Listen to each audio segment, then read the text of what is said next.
اسلام وہ پودا نہیں جس نے پانی سے غذا پائی، اسلام وہ پودا نہیں جس نے پانی سے غذا پائی، دیا خون جگر صحابہ نے تو گلشن میں بہار آئی۔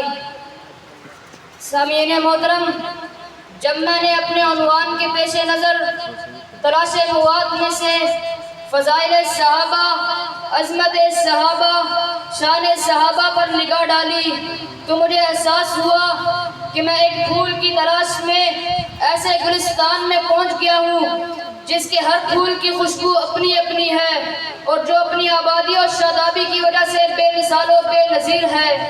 بالآخر گلشن ہوں۔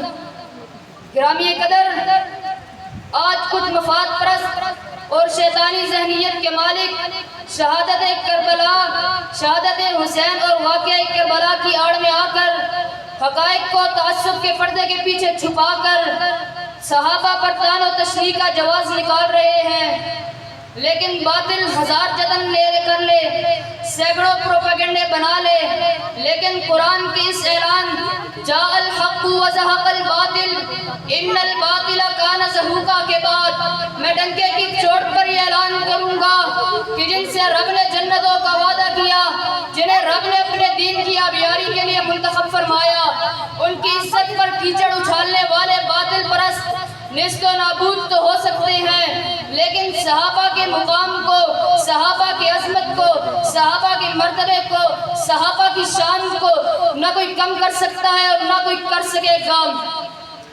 گرامی قدر، صحابہ تو وہ رجال کار تھے جن کے سینوں میں علوم نبوت کا نور چمکتا تھا، جن کے دلوں میں حالات کو بدلنے کا عزم و حوصلہ موجود تھا، جن کی رگوں میں زندگی کا ابلتا ہوا خون گردش کرتا تھا، جن کے قدموں میں فاتحین کا اعتماد و یقین تھا، جو تقویٰ کی عود ثریا پر فائز تھے، صداقت و دیانت کا نشان تھے۔ قرآن جب بھی بولا ان کی عظمت و جلالت پر بولا۔ قرآن کبھی اولئک هم المفلحون کہتا ہے تو کبھی اولئک هم الفائزون کہتا ہے۔ قرآن کبھی ان کی رفت میں اولئک هم الراشدون کہتا ہے تو کبھی اولئک هم خیر اللہ اور کبھی اولئک هم خیر البریہ کہتا ہے۔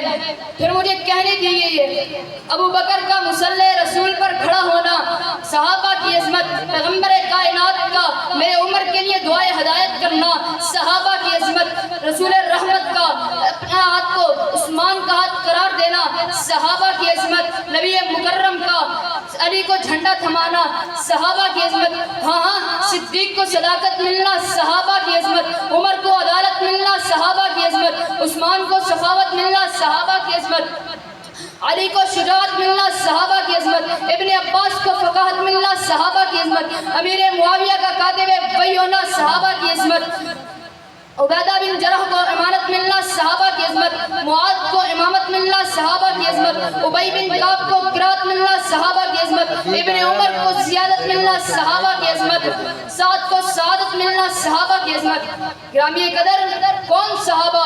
گلشن اسلام کو اپنے خون سے سینچنے والے صحابہ۔ کون صحابہ؟ اسلام کی خاطر گھر بار لٹانے والے صحابہ۔ کون صحابہ؟ اولئک هم المفلحون صحابہ۔ کون صحابہ؟ اولئک هم خیر البریہ صحابہ۔ کون صحابہ؟ اولئک حزب اللہ صحابہ۔ کون صحابہ؟ فإن آمنوا بمثل ما آمنتم به فقد اهتدوا کا اعزاز پانے والے صحابہ۔ کون صحابہ؟ مکہ کی تپتی ریت پر احد احد کا نعرہ لگانے والے صحابہ۔ لیکن افسوس صد افسوس، آج کچھ مفاد پرست ان کی عزت پر ڈاکے ڈالے جا رہے ہیں، لیکن میں دو چوک الفاظ میں یہ اعلان کر دینا چاہتا ہوں کہ جس میدان میں بھی آؤ گے، اہل حدیث کا بچہ تمہارے مقابلے کے لیے تیار ہوگا۔ تحریر و کتابت کے میدان میں آؤ گے تو انشاءاللہ ہم سیاہی سے نہیں بلکہ اپنے خون کی روشنائی سے صحابہ کا دفاع کریں گے۔ خطابت کے میدان میں للکارو گے تو شعلے اگلتی ہوئی زبانوں سے صحابہ کا دفاع کریں گے۔ صحابہ کا دفاع قرآن مبین کا دفاع ہے، صحابہ کا دفاع اساسہ دین و ایمان کا دفاع ہے، صحابہ کا دفاع معیار حق کا دفاع ہے، صحابہ کا دفاع احادیث نبویہ کا دفاع ہے۔ میرے بھائیوں، اب باری ہماری ہے کہ ہم صحابہ کی کردار کو کس قدر زندہ کرتے ہیں اور ہم صحابہ کے لیے کتنا کچھ وقف کرتے ہیں۔ اللہ سے دعا ہے کہ اللہ ہمیں سیرت صحابہ اپناتے ہوئے باطل سے ٹکرانے کی توفیق عطا فرمائے۔ وما توفیقی الا باللہ۔